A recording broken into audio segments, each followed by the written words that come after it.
Nongeye kubifuriza ibihe byiza mwe munkurikira 5 kuri 5 twasuye Pyramide Star Films Company. Nk'uko mubibona aha bari mu myitozo ya filime bagiye kuzakina muri uku kwezi kwa 5. Twaje kubaganiriza batubwira ko kwakira bitari byarangira. Muntu uri kunkurikirana kuri iyi ncuro ndagira ngo unyumve neza.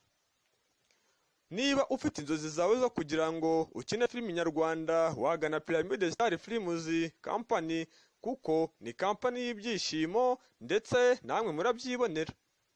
Iyi company iri kwakira umunota ku wundi, bariya ni abanyamuryango bagize company.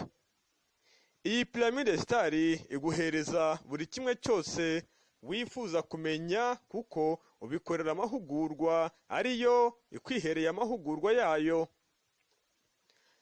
Uramutse wifuza kuba wakina